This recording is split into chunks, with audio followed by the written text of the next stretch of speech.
ಎಲ್ಲರಿಗೂ ನಮಸ್ಕಾರ. ನಾನು ಡಾಕ್ಟರ್ ವೆಂಕಟರಮಣ ಹೆಗಡೆ, ವೇದ ಆರೋಗ್ಯ ಕೇಂದ್ರ, ನಿಸರ್ಗ ಮನಶಿಸಿ. ಆತ್ಮೀಯ ವೀಕ್ಷಕರಿಗೆ, ಆತ್ಮೀಯ ಸಾಧಕರಿಗೆ ನಮ್ಮ ಯೂಟ್ಯೂಬ್ ಚಾನಲ್ ಹೃದಯಪೂರ್ವಕ ಸ್ವಾಗತವನ್ನು ಹೇಳ್ತಾ, ಆತ್ಮೀಯ ಇವತ್ತಿನ ಸಂಚಿಕೆಯಲ್ಲಿ ಪಾರಿಜಾತದ ಎಲೆಗಳ ವಿಶೇಷತೆಯನ್ನು ಹೇಳಲಿಕ್ಕೆ ಹೊರಟಿದ್ದೇನೆ. ಪಾರಿಜಾತ ಹೂವು ಅನೇಕರ ಮನೆಯಲ್ಲಿ ಇರುತ್ತೆ.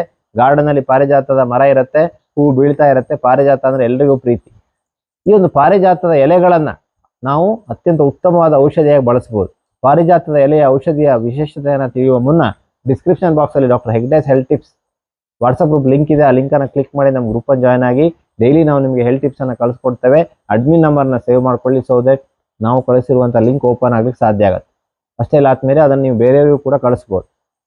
ಹಾಗೇನೆ ಫ್ರೀ ಆನ್ಲೈನ್ ಕನ್ಸಲ್ಟೇಷನ್ ಎರಡು ಬರ್ತಾ ಇರುವಂಥ ನಂಬರ್ಗೆ ತಾವು ಒಂದು ಮಿಸ್ಡ್ ಕಾಲ್ ಕೊಟ್ಟರೆ 1 ಅಥವಾ 2 ದಿವಸದಲ್ಲಿ ನಮ್ಮ ವೈದ್ಯರು ತಮಗೆ ಕರೆ ಮಾಡ್ತಾರೆ. ವೈದ್ಯರ ಜೊತೆ ಮಾತನಾಡಿ ವೈಯಕ್ತಿಕ ಸಮಸ್ಯೆಗಳನ್ನು ಹೇಳಿಕೊಂಡು ನಿಮ್ಮ ತೊಂದರೆಗೆ ಅನುಗುಣವಾದಂಥ ಆಹಾರ ಔಷಧಿ, ಆಯುರ್ವೇದಿಕ್ ಔಷಧಿಗಳನ್ನು ನಿಮ್ಮ ಮನೆಗೆ ಕಳಿಸ್ಕೊಳ್ಳಿಕ್ಕೆ ಸಾಧ್ಯ ಆಗುತ್ತೆ.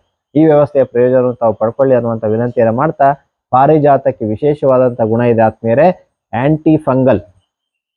ಇವತ್ತು ಫಂಗಸ್ ಅನ್ನುವಂಥದ್ದು ಕರುಳಿನಲ್ಲೂ ಕೂಡ ಬಂದಿರುತ್ತೆ.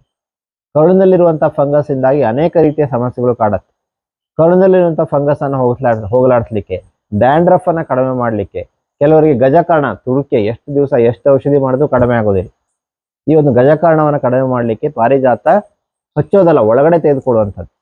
ಪಾರಿಜಾತದ ತಾಜಾ ಎಲೆಯ ಕಷಾಯ, ತಾಜಾ ಎಲೆ ಸಿಗದೇ ಇದ್ದವರು ಪಾರಿಜಾತದ ಎಲೆಗಳನ್ನು ಸಂಗ್ರಹಿಸಿಕೊಂಡು ನೆರಳಿನಲ್ಲಿ ಒಣಗಿಸಿ ಮಿಕ್ಸಿಯಲ್ಲಿ ಪುಡಿ ಮಾಡಿ ಒಂದು ಡಬ್ಬದಲ್ಲಿ ಹಾಕಿ ಫ್ರಿಜ್ಜಲ್ಲಿ ಹಾಕಿ ಇಟ್ಕೋಬೇಕು. ಅವಾಗ ಅದು ಹಾಳಾಗೋದಿಲ್ಲ, ಅದರ ಔಷಧಿ ಗುಣಗಳು ಏನೂ ಆಗೋದಿಲ್ಲ. ಆಮೇಲೆ 2 ಚಮಚ ಆ ಪುಡಿಯನ್ನ 1 ಗ್ಲಾಸ್ ನೀರಿನಲ್ಲಿ ಹಾಕಿ ಕುದಿಸಿ ಒಂದು ಸ್ವಲ್ಪ ಹೊತ್ತು ಕುದಿಸಿದ್ರೆ ಸಾಕು. ಅದು 3/4 ಗ್ಲಾಸ್ ಬರುವಷ್ಟು. 1 ಗ್ಲಾಸ್ ಇದೆ, 3/4 ಗ್ಲಾಸ್ ಆಗುತ್ತೆ. ಆಗ ಅದನ್ನು ಸೋಸಿ ಕುಡಿತಾ ಬಂದರೆ, ದಿನಕ್ಕೆ 1 ಸಲ ಕುಡಿತಾ ಬಂದರೆ, ನಿಮ್ಗೆ ಎಷ್ಟೊತ್ತು, ಸಂಜೆ ಒಂದು 5-6 ಗಂಟೆ ಹೊತ್ತಿಗೆ ಕುಡಿತಾ ಬಂದರೆ ಅಥವಾ ಬೆಳಗ್ಗೆ 11 ಗಂಟೆ ಹೊತ್ತಿಗೆ ಕುಡಿದ್ರು ಖಂಡಿತವಾಗಿ ಈ ಒಂದು ಎಚ್ ಪೈಲೋರಿ ಬ್ಯಾಡ್ ಬ್ಯಾಕ್ಟೀರಿಯಾವನ್ನು ಕಡಿಮೆ ಮಾಡಲಿಕ್ಕೆ ಇದು ಸಹಾಯ ಮಾಡುತ್ತೆ. ಗ್ಯಾಸ್ಟ್ರಿಕ್ಗೆ ಒಳ್ಳೆಯದು. ನಮ್ಮ ದೊಡ್ಡ ಕರುಳಿನಲ್ಲಿರುವಂತಹ, ಸಣ್ಣ ಕರುಳಿನಲ್ಲಿರುವಂತಹ ಫಂಗಸ್ ಅನ್ನ ಹೋಗಲಾಡಿಸ್ಲಿಕ್ಕೆ ಇದು ಸಹಾಯ ಮಾಡುತ್ತೆ. ನಮ್ಮ ಚರ್ಮಕ್ಕೆ ಬಂದಿರುವಂತಹ ಫಂಗಸ್ ಬೆಳವಣಿಗೆಯನ್ನು ಕಡಿಮೆ ಮಾಡಲಿಕ್ಕೆ ಸಹಾಯ ಮಾಡುತ್ತೆ.